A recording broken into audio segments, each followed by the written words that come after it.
ಸೌಜನ್ಯಳಿಗೆ ನ್ಯಾಯದ ಬಾಗಿಲು ತೆರೆದಿದೆ. ಎಸ್, ಇದು ಈ ಕ್ಷಣದ ಎಲ್ಲರೂ, ಪ್ರತಿಯೊಬ್ಬ ಜನಸಾಮಾನ್ಯರು, ಈ ನಾಡಿನ ಪ್ರತಿಯೊಬ್ಬರು, ಈ ದೇಶದ ಪ್ರತಿಯೊಬ್ಬ ಸಾಮಾನ್ಯ ನಾಗರಿಕರು ಕೂಡ ಅತ್ಯಂತ ಖುಷಿ ಪಡಲೇಬೇಕಾದಂತಹ ಸುದ್ದಿ, ಮಾಹಿತಿ. ಇವತ್ತು 23ನೇ ತಾರೀಕು ಸೋಮವಾರ ದೆಹಲಿಯ ಈ ದೇಶದ ಸರ್ವೋಚ್ಚ ನ್ಯಾಯಾಲಯ ಸುಪ್ರೀಂ ಕೋರ್ಟ್ನಲ್ಲಿ ಸೌಜನ್ಯಾಳ ತಾಯಿ 13 ವರ್ಷಗಳ ಹಿಂದೆ ಸಾಮೂಹಿಕ ಅತ್ಯಾಚಾರ, ಬರ್ಬರ ಕೊಲೆಗೆ ಬಲಿಯಾದಂತಹ ಅಮಾಯಕ ವಿದ್ಯಾರ್ಥಿನಿ, ಹೆಣ್ಣು ಮಗು, ನಮ್ಮ ನಿಮ್ಮೆಲ್ಲರ ಮನೆಯ ಮಗಳು ಸೌಜನ್ಯಾಳ ಏನೋ ಬರ್ಬರ ಹತ್ಯೆ ಆಗಿತ್ತು. ಆ ಅಮಾಯಕ ಬಾಲಕಿಯ ತಾಯಿ ಕುಸುಮಾವತಿ ಹಾಕಿದಂತಹ ಮರುತನಿಖೆ ಮಾಡಬೇಕಂತ ಹಾಕಿದಂತಹ ಅರ್ಜಿಯ ವಿಚಾರಣೆ ಇವತ್ತು ಸುಪ್ರೀಂ ಕೋರ್ಟ್ನಲ್ಲಿ ನಡೆಯಿತು ಸುಮಾರು 11 ಗಂಟೆಗೆ. ಆ ಒಂದು ವಿಚಾರಣೆಯಲ್ಲಿ ಸುಪ್ರೀಂ ಕೋರ್ಟ್ ಒಪ್ಪಿಕೊಂಡಿದೆ ಏನು ಅಂತ ಹೇಳಿ, ಇಲ್ಲಿ ಅನ್ಯಾಯ ಆಗಿದೆ, ಇನ್ಜಸ್ಟಿಸ್ ಆಗಿದೆ, ತನಿಖೆಯಲ್ಲಿಯ ಲೋಪದೋಷಗಳು ನಡೆದಿದೆ ಅಂಥೇಳಿ ಮಾನ್ಯ ಸುಪ್ರೀಂ ಕೋರ್ಟ್ ಒಪ್ಪಿಕೊಂಡಿದೆ. ಹಾಗಿದ್ರೆ ಅರ್ಜಿದಾರರ ಪರವಾಗಿ ಇರತಕ್ಕಂತಹ ಹಿರಿಯ ಸುಪ್ರೀಂ ಕೋರ್ಟ್ ನ್ಯಾಯವಾದಿಗಳ ವಾದ ಏನು ಆಗಿತ್ತು ಅಂತ ಹೇಳಿದರೆ, 3ಕ್ಕಿಂತಲೂ ಹೆಚ್ಚು ಜನ ಆರೋಪಿಗಳು ಇದ್ದಾರೆ, ಅವರನ್ನು ಪರಿಶೀಲನೆ ಮಾಡಿಲ್ಲ, ತನಿಖೆಗೆ ಒಳಪಡಿಸಿಲ್ಲ.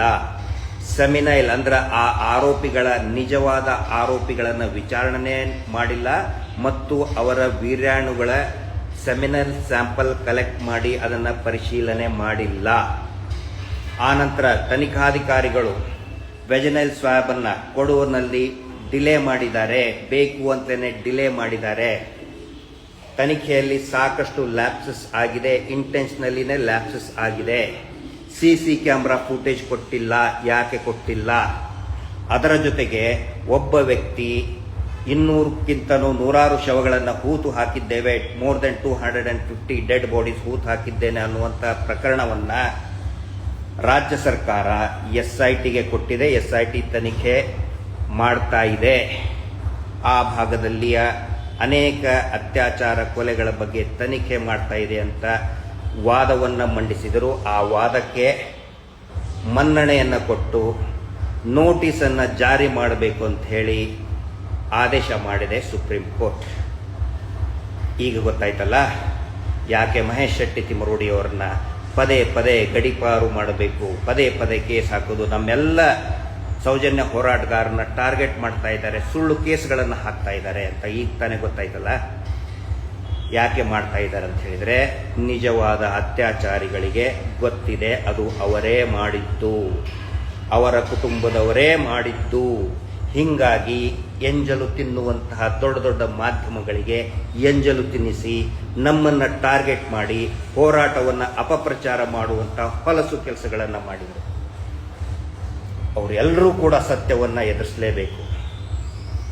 ನಮ್ಮ ಹೋರಾಟದಲ್ಲಿ ಮಹೇಶ್ ಶೆಟ್ಟಿ ತಿಮರೋಡಿಯವರು ಎತ್ತಿದಂಥ ಧ್ವನಿಯಲ್ಲಿ ಈ ರಾಜ್ಯದ ಅನೇಕ ಹೋರಾಟಗಾರರು ಕೂಡ ಧರ್ಮಸ್ಥಳದಲ್ಲಿ ನಡೆದಂಥ ಹತ್ಯಾಕಾಂಡದ ವಿರುದ್ಧ ಅನೇಕ ದಶಕಗಳಿಂದ ಅನೇಕರು ಧ್ವನಿ ಎತ್ತಿದ್ರು. ಆ ಎಲ್ಲ ಧ್ವನಿಯಲ್ಲಿಯೂ ಕೂಡ ಸತ್ಯಾಂಶ ಇದೆ, ಅದನ್ನು ಮುಚ್ಚಿ ಹಾಕೋದಕ್ಕಾಗೋದಿಲ್ಲ.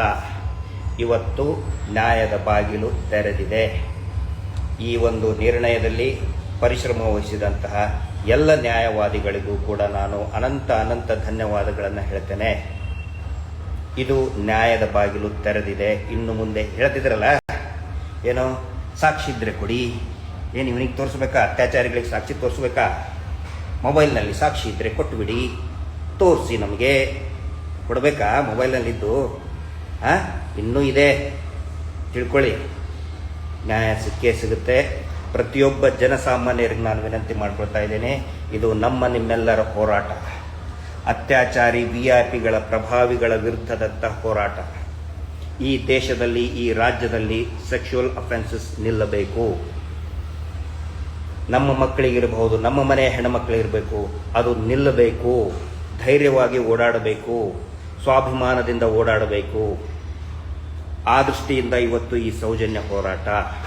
ಸೌಜನ್ಯ ಎಲ್ಲ ಅತ್ಯಾಚಾರ ಶೋಷಣೆಯ ಪ್ರತೀಕ ಅವಳು, ಪ್ರತಿಬಿಂಬ ಅವಳು. ಅವಳ ನ್ಯಾಯಕ್ಕೋಸ್ಕರ